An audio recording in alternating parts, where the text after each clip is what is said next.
O Evangelho como me foi revelado de Maria Valtorta. Parte 67. Fábula de Abimeleque. A chegada em Nazaré não foi nada gratificante.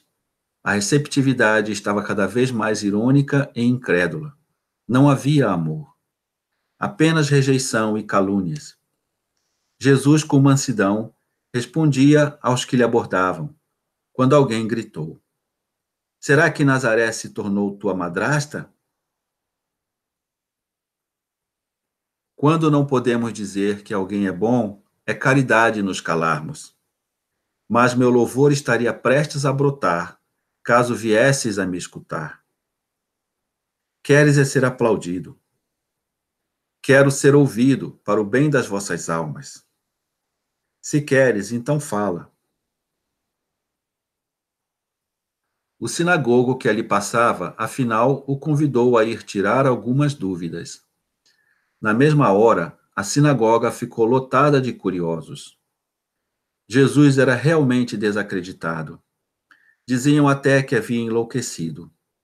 O filho de José e Maria não poderia ser o Messias, de jeito nenhum. Alguns rabis, simulando questões das Escrituras, acabaram por afrontá-lo publicamente, por andar com impuros e excluídos. Foi para isso que me trouxeste aqui? Eu não devia justificar-me, mas vos responderei com uma parábola. Um leproso, após anos de orações, recebeu a cura. Foi ao sacerdote atestar se estava limpo, mas precisou de tempo e passar por 2 purificações. Depois voltou para uma purificação maior, novos sacrifícios, para afinal ser readmitido no seio do povo de Israel. E vos pergunto, quando foi a primeira vez, já estava purificado? Não, faltava muito, tanto no corpo como na alma. Então, se o homem se aproximou do sacerdote ainda impuro, do que me acusais? De acolher os leprosos do espírito? Não armai armadilhas para lutar contra mim. Pedi e eu vos darei, como dou a cada um que me pede a palavra de vida eterna. A multidão estava dividida, mas prevaleceu a curiosidade e o amor de alguns poucos. Fica conosco neste sábado, queremos te ouvir. Pois rezarei para que caiam as prevenções que oprimem vossos corações. Vim trazer o Evangelho a toda a terra, mas gostaria que a primeira cidade a acolhê-lo fosse aquela em que cresci. Voltarei no sábado. A paz. Na volta, Jesus fez uma releitura da antiga fábula de Abimeleque do Antigo Testamento e disse: Vós recebestes instruções do vosso rabi, e este recebeu de outro, e assim por diante, durante séculos. Sempre o mesmo método e as mesmas conclusões. De mim ouvireis uma nova interpretação, que saibais usar a inteligência, para que não fiqueis com uma corda do poço, que sobe e desce, sem poderdes mudar o percurso. Se a palavra é eterna, as circunstâncias, porém, mudam. Infelizes dos mestres que não querem extrair ensinamentos novos das palavras antigas e sábias. São semelhantes aos ecos que ficam repetindo 1000 vezes a mesma palavra, sem acrescentarem nada a elas. Primeiro iniciarei com a fábula de Abimeleque. Depois vos darei uma nova versão sobre ela. Pois bem, as árvores queriam um rei que as conduzisse, que arcasse com as responsabilidades perante os súditos, perante as nações e perante a Deus. Foram convidar a oliveira, mas sendo ela uma árvore consagrada, na unção de seus olhos, junto ao altar, respondeu: Como faltar com minha vocação santa e sobrenatural para rebaixar-me com as coisas desta terra? Uma bela resposta. Seria a resposta certa às sugestões do demônio. Todo homem é chamado a um destino sobrenatural e teria o dever de responder com segurança às tentações do mundo, com a mesma resposta. Foram convidar a figueira. Como renunciar à minha doçura para ser rainha? Muitos acham que os mansos acabam sendo coniventes com irregularidades. Mansidão não é fraqueza, é bondade, justa e firme, virtude da retidão que resiste aos interesses desleais. Foram convidar a videira. Como renunciar ser a alegria e força de tantos para reinar sobre vós? Ser rei implica assumir as responsabilidades e arrependimento.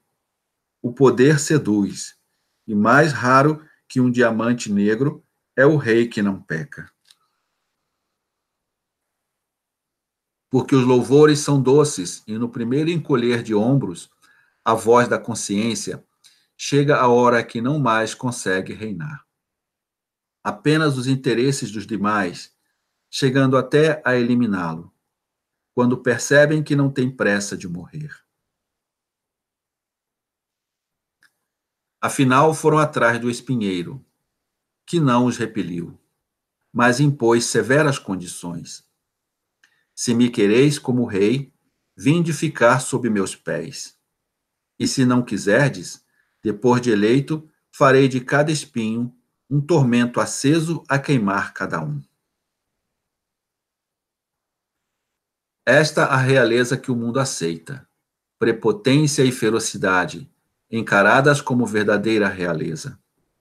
Enquanto bondade e mansidão são temidas por sua estupidez. O mundo é seduzido pelo mal, e por ele acaba sendo triturado e queimado. Jesus terminou a fábula, dizendo: Agora vos proponho uma nova fábula, baseada nesta, porém com fatos associados ao nosso tempo. Os animais queriam um rei que não lhes causasse medo por ser forte ou feroz demais. Não quiseram o leão nem os felinos, nem a águia ou as aves de rapina. Desconfiavam do cavalo. Por sua rapidez, poderia vigiar de perto suas ações. Nem o burro, que pela aparência encobria uma fúria repentina. Jamais seria o macaco, sabido demais e vingativo. Descartaram a serpente, com a desculpa de ter servido a Satanás. Conheciam seu deslizar silencioso, o poder de seus músculos e o terrível efeito de seu veneno. Rejeitaram também os que tinham chifre, como o touro, diziam que o diabo também os tinha. Afinal, viram um cordeirinho muito branco e gordo que pulava feliz ao lado da mãe. Não tinha chifres, era manso e simples. Além disso, se contentava com poucas coisas. Bastava água fresca do riacho, as florzinhas do campo, a erva macia para a reclina e, sobretudo, as carícias da mãe que estava sempre ao seu lado. E concluíram: ele não tem armas nem veneno, é um ingênuo. Façamos dele o nosso rei. E o bondoso rei era admirado pelos povos vizinhos e amado pelos súditos, por sua paciente mansidão e a serenidade de um lago. O tempo passou. O cordeirinho tornou-se carneiro. Agora tenho consciência da minha missão. Deus permitiu que eu fosse rei. Formou-me e deu-me capacidade para reinar.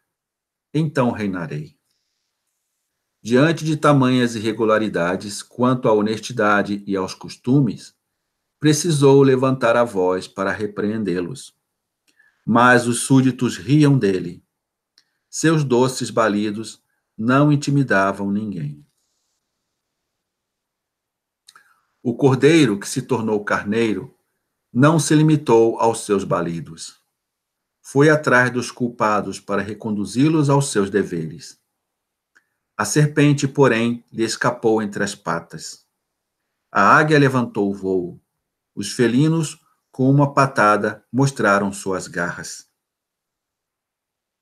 Os cavalos e os animais corredores puseram-se a galopar ao seu redor em zombaria.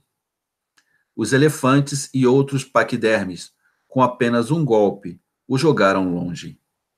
E os macacos, do alto das árvores, alvejavam-no com seus projéteis. O cordeiro perdeu a paciência. Eu não queria usar meus chifres nem minha força. Prefiro agir com amor. Mas visto que não cedeis, não faltarei perante Deus. Fui colocado aqui para guiar-vos na justiça e na ordem.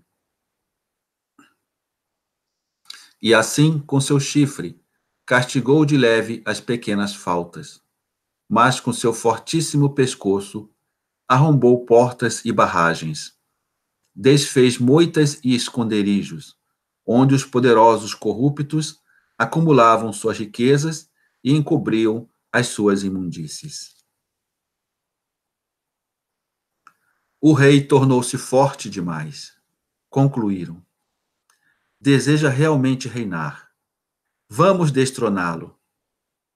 Não, vamos primeiro espionar suas ações para podermos acusá-lo sob a aparência de justiça, disse o macaco. E a serpente logo se prontificou a ajudar. Assim, macaco e serpente não o perderam mais de vista. Tornaram-se seus espiões traidores. Eu te acompanho porque te amo, disse a serpente ao rei. Como te admiro, quero te ajudar, replicou o macaco. Daqui de cima vejo que naquele lugar estão cometendo pecados. Corre lá. E mais tarde o caluniavam.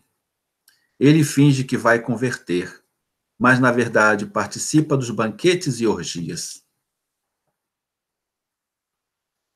Falavam pelas costas, pensando que ele não soubesse de nada. Mas o Espírito do Senhor, que o havia preparado, o iluminava e o fazia conhecer as ciladas. Poderia ter fugido, mas o cordeiro era manso e humilde de coração. Ele os amava e continuava a perdoar, mesmo que lhe valesse a morte. Aos olhos dos homens, suas culpas tornaram-se imperdoáveis e o condenaram.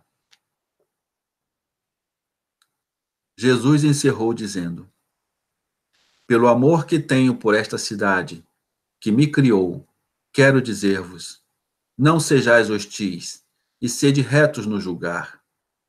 A paz esteja convosco. Adeus. O povo se questionava: onde foi buscar tanta sabedoria? Não é ele o filho do carpinteiro?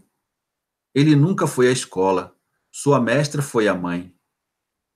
É ele sim, Jesus de José. Então ficou doido. O que diz não pode ser dito por um operário. É melhor não darmos ouvido. Deve ser delírio ou possessão. Ao sair, Jesus conversou com o menino dos burricos. Não fiques assim, amiguinho. Um profeta nunca é bem aceito em sua pátria. Pensam que para ser profeta tem de ser um extraterreno. Crê, filho, a verdade triunfará sempre. Próximo capítulo: Leis sem vida.